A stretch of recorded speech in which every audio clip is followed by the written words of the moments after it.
Mas o ponto desde a AWS começou a avisar isso desde setembro do ano passado, mas vai ter cobranças agora para os IPs alocados dentro da sua conta.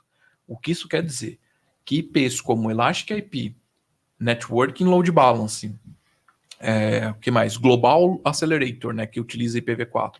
Enfim, tudo que utiliza IPv4 público, que é alocado na sua conta, vai ser cobrado. E eu estou falando de Elastic IP, mas é tudo que envolve Elastic IP, né? A gente estava até discutindo isso. Então, por exemplo, se você está usando o NAT Gateway, usa Elastic IP, então vai ser cobrado. VPN. VPN, site que usa o Elastic IP, vai ser cobrado. E MC2 com IP dinâmico.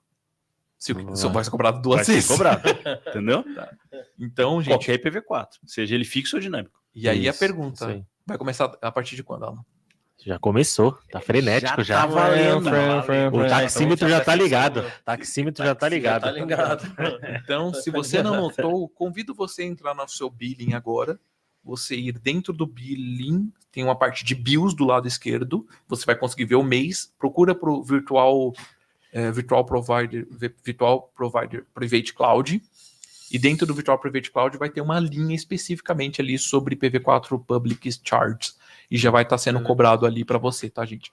E aqui o mais importante é o quê? Para você que é relativamente pequeno, você tem 5 IPs, talvez não vai fazer tanta diferença. Então a gente está falando de $3,72 no mês, vezes 10 IPs, a gente está falando de $37, $40 ali para você. Mas, cara, a gente pegou contas com mais de 1.000 IPs, e a gente está falando de um aumento na conta de uma hora para outra de $3.700. Então, é um impacto bem interessante. Apple Vision Pro, né? Exatamente. Mas gerou uma dúvida aqui, talvez só pulei essa aula.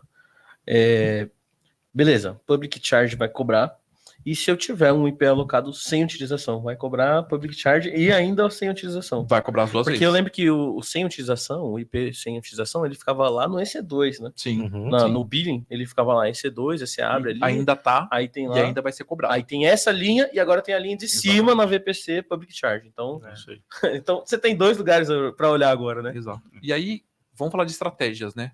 Primeiro a gente fala da estratégia do como eu faço para migrar, ou quais são os gaps que a gente consegue resolver, onde eu consigo ver quais são os meus IPs. E vamos lá, Alan, onde eu consigo ver? A AWS, ela lançou um serviço faz um tempo, né, o Address Manager, né, e após o lançamento do Address Manager veio uma feature também que é o IPAN. E lá no IPAN, no ano passado a gente conseguia ver sem o IPAN, né? A gente ia lá, tinha o VPC, o IP Insights, Public IP Insights, a gente conseguia ver lá de uma maneira bem fácil. Agora a gente vai precisar habilitar, né, o VPC IPAN para a gente conseguir ver de fato quantos IPs públicos nós temos na nossa conta. Isso.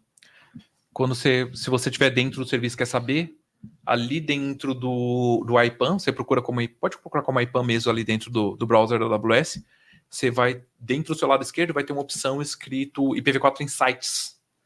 Clica lá e ele vai abrir uma opção. Você precisa criar um CIDR primeiro. Pode clicar no CIDR e dentro das opções, na hora que você criar o CIDR, ele tem uma opção escrito Free Tier.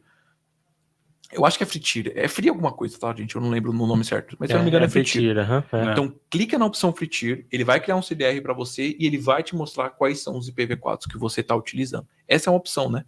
Então, tem outra opção, né, Pimenta, no Coach Explorer, que você consegue ver também os custos, né? Isso, pelo custo, você for no Coach Explorer e filtrar por Usage Type com Public IPv4, você consegue ver todos os custos que estão incidindo. Aí você põe o billing para granularidade diário, né?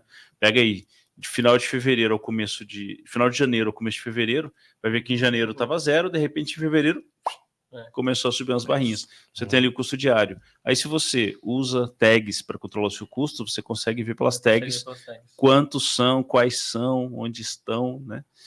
Por contas, você tem várias contas, está olhando isso na conta Payer, né? Então no Coach Explorer você já consegue identificar muita coisa, principalmente se você já usa tags, né? Então pelo tipo de uso, que é o Public IPv4 ali no filtro pro Coach Explorer. Eu vou perguntar pro Matheus agora, né? E aí, opções pra gente... Que opções a gente tem? Cara, eu não quero pagar IPv4, acho que V4 é coisa do passado.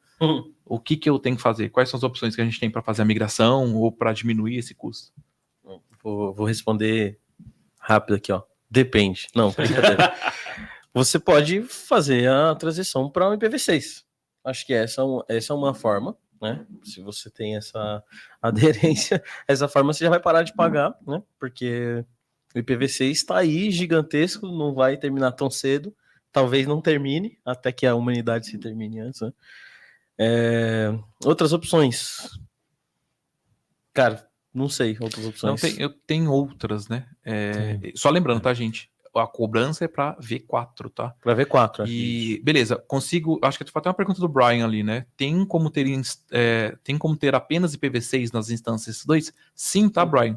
Você consegue subir. Você precisa de uma VPC nova, você precisa criar uma VPC ali com suporte IPv6, ou quando você estiver criando a sua VPC, se ela for nova, ela tem a opção de você criar com dual stack, ou seja, ela vai criar um V4, opções para V4 de IP privado, obviamente, e opções de IPv6. Então você consegue ter instâncias assim só com IPv6.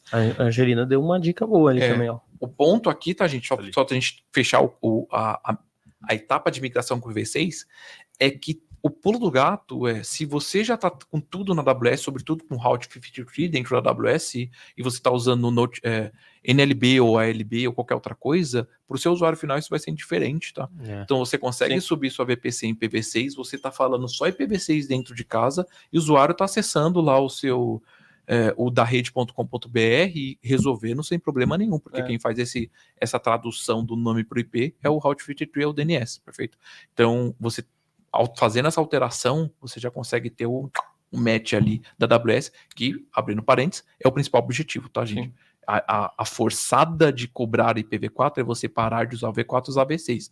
E em dezembro, eu estava olhando as novidades, que a gente não fez novidades essa semana de dezembro, mas a quantidade de serviços que sai IPv6 em dezembro é absurda. Absurda. Ainda não saiu para RDS. E a AWS, você está me devendo isso desde 2021. RDS ainda não. Ainda não saiu para RDS. Mas normalmente a RDS, vamos lá, né? A gente põe numa rede privada.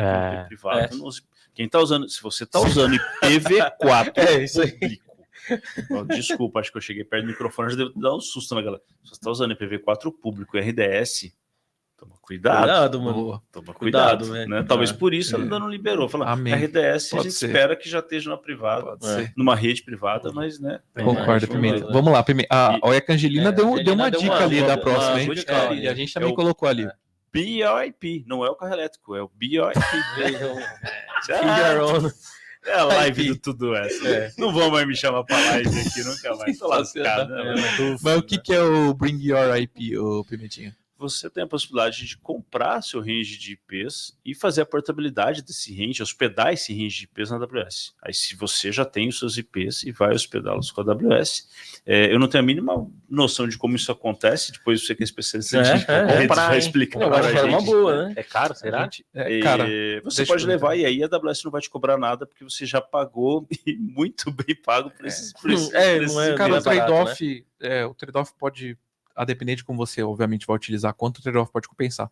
Só falando rapidamente, né, porque a gente está quase estourando o tempo, basicamente você precisa baixar no NICBR, o NICBR, que é quem faz os registros do CIDR, não tá barato, tá, gente, porque IPv4 está acabando, então hoje, por exemplo, você só consegue solicitar um /24. Para você solicitar, você precisa comprovar pelo menos 40% de utilização do range todo. Então, você ganha um /24, você ganha um /32 ou um /48 de IPv6. E aí, por baixo do plano, basicamente, a AWS que vai anunciar esses ranges aí de IPs para a internet, como se fosse passando por ela, né? Ela acaba virando trânsito para você. Então, funciona. E aí, falando em custos, hoje, um /SMAL, que é um /24 e um /48, está custando na média anualmente, tá? Isso não é mensal. Anualmente, ele custa entre 12 e 15 mil reais, tá? Então, eu tô falando que o trade-off compensa por quê? Se a gente tá falando de 12 mil, a gente tá falando de R$1.000 no mês. Mais caro. Se a gente tá falando de R$1.000 no mês, a gente tá falando de $200 no mês. A depender de quanto... $200 no mês dariam 70 IPs. Se você levar seu /24, você vai ter 254 IPs. Então, o trade-off acaba compensando. O processo é um pouco mais chato, mais demorado, mas trade-off por trade-off, fazer o Bring Your IP compensa, tá, gente? Para grandes corporações, para quem tem esse volume, realmente. Eu tinha a impressão que era bem mais caro, velho. SMAL. O complexo, né? É você provar. Então não é tipo o Sagara, que é 1/24, vai lá. Não, eu preciso comprovar que eu vou utilizar, inclusive com os servidores.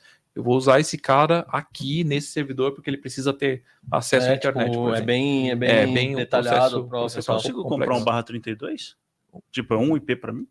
Não, direto do NICBR não. Você conseguiria O mínimo comprar, é tipo, exato. 24. Sei lá, a cada rede não tem V4, né? Mas sei lá, você pega um player grande, pensar aqui, um SP grande, telefônica. Beleza? Você pode ir e alocar, né? A telefônica dá um IP dedicado para você, mas ele não vai ser seu. Quando eu fizer o tracer do IP, vai aparecer telefônica. Tem um processo chamado delegação, que eu falo que esse IP tá com você, mas ele é meu. É tipo meio que um processo de aluguel, né? Beleza, a gente tá estourando o tempo aqui e vocês me deixam falando de redes, eu vou ficar falando aqui o resto da Tem um vida. insight nesse daí. Nesse daí tem um insight legal. Vamos lá. Tem. A gente vai ter uma live de como configurar IPv6? Pode pode ser, ter. vai ser bacana, viu, velho? Uma Vai ser boa bacana. Pode ter. Pouca gente tá usando. 2 insights.